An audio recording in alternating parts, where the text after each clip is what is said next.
Assalamualaikum warahmatullahi wabarakatuh, sahabatku sekalian, salam penyuluh hukum. Baik, pada kesempatan ini saya akan menyampaikan presentasi penyuluhan hukum terkait dengan bentuk-bentuk kekerasan dalam rumah tangga dan juga sanksi pidana bagi pelaku kekerasan dalam rumah tangga yang diatur di dalam Undang-Undang Nomor 23 Tahun 2004 tentang penghapusan kekerasan dalam rumah tangga atau yang dikenal dengan KDRT. Kita tentu sama-sama tahu bahwa sampai dengan saat ini kekerasan di dalam lingkup rumah tangga masih saja terjadi. Padahal larangan dan sanksi bagi pelaku kekerasan dalam lingkup rumah tangga secara khusus sudah diatur dalam Undang-Undang Nomor 23 Tahun 2004 tentang penghapusan kekerasan dalam rumah tangga. Adanya undang-undang ini tidak lain bertujuan untuk mencegah segala bentuk kekerasan dalam rumah tangga. Nanti kita akan bahas apa saja yang termasuk ke dalam bentuk-bentuk kekerasan dalam rumah tangga. Kemudian tujuan lainnya yaitu untuk melindungi korban kekerasan dalam rumah tangga.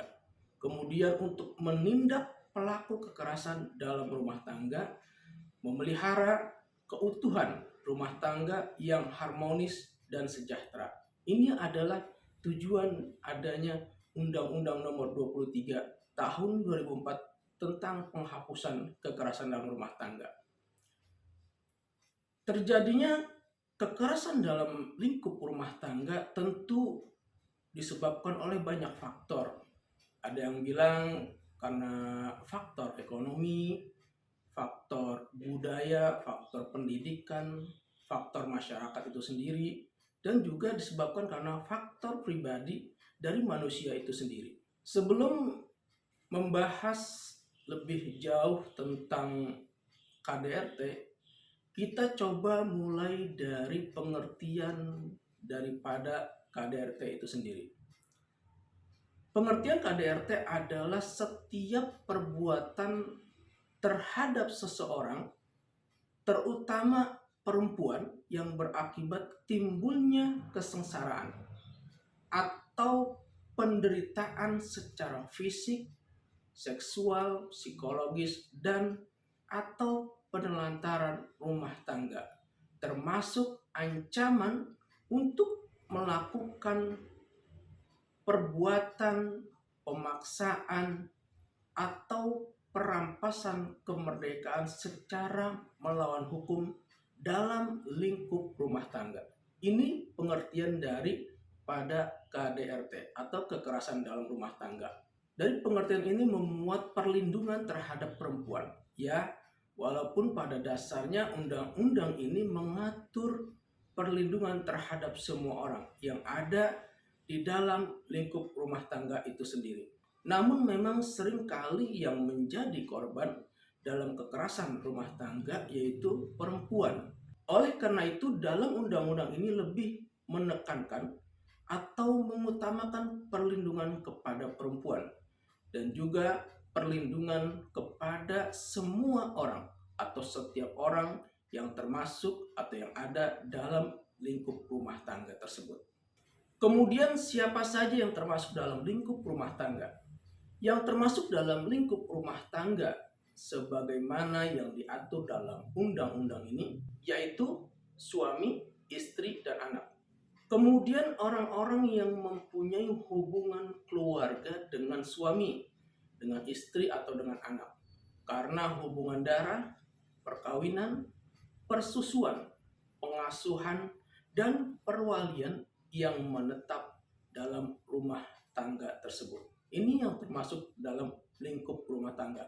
Seperti bisa orang tua, mertua, adik ipar, kakak ipar, keponakan, dan lain-lain yang memang tinggal dan hidup dalam satu rumah tersebut.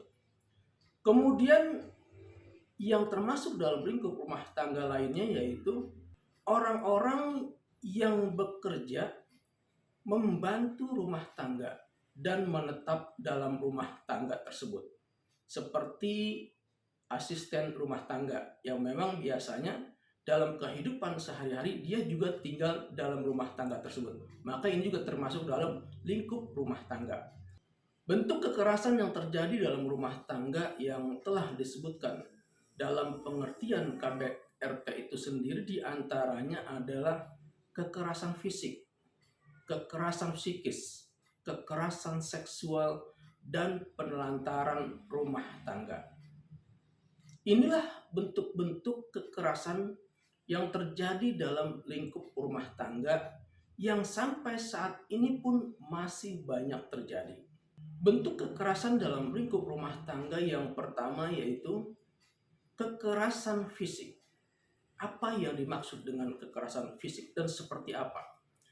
Kekerasan fisik ini adalah suatu perbuatan yang mengakibatkan rasa sakit, jatuh sakit, atau luka berat. Contohnya yaitu kekerasan fisik ini yaitu seperti menampar, menendang, memukul, mencekik, menjambak, melukai, hingga sampai melakukan pembunuhan.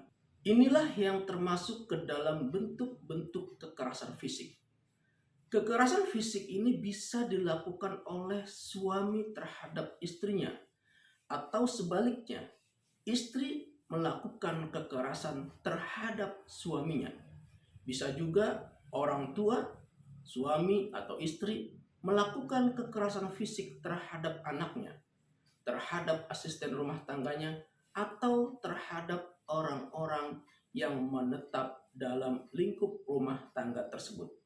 Sanksi bagi pelaku kekerasan fisik diatur dalam pasal 44 ayat 1 Undang-Undang Nomor 23 Tahun 2004 tentang penghapusan kekerasan dalam rumah tangga dengan sanksi pidana berupa pidana penjara paling lama 5 tahun atau denda paling banyak 15 juta rupiah. Ini sanksi bagi pelaku kekerasan fisik. Dalam pasal 44 ayat 4, jika perbuatan kekerasan fisik yang dilakukan oleh suami terhadap istri atau sebaliknya yang tidak menimbulkan penyakit atau halangan menjalankan pekerjaan jabatan atau mata pencaharian atau melaksanakan kegiatan sehari-hari, pelaku dipidana dengan pidana penjara paling lama 4 bulan atau denda paling banyak 5 juta rupiah. Ini sanksi jika perbuatan tersebut dilakukan suami terhadap istrinya atau sebaliknya. Dan ini termasuk ke dalam delik aduan. Delik aduan adalah delik yang hanya bisa diproses apabila ada pengaduan atau laporan dari orang yang menjadi korban tindak pidana. Jika istri yang menjadi korban kekerasan dari suami, maka istrilah yang mengadu atau melaporkannya kepada pihak berwajib. Atau sebaliknya, intinya adalah bahwa korbanlah yang mengadu atau melaporkannya. Kemudian intinya adalah korbanlah yang membuat aduan atau laporan ke pihak berwajib. Kemudian apakah orang lain bisa melaporkannya? Tentu bisa. Dengan surat kuasa. Korban memberikan surat kuasa kepada orang lain untuk melaporkan kekerasan yang terjadi pada dirinya. Pada delik aduan ini, korban dapat mencabut pengaduannya kepada pihak yang berwenang apabila di antara mereka telah terjadi suatu perdamaian. Pada intinya, terhadap pelaku delik aduan hanya bisa dilakukan proses hukum atas persetujuan korban.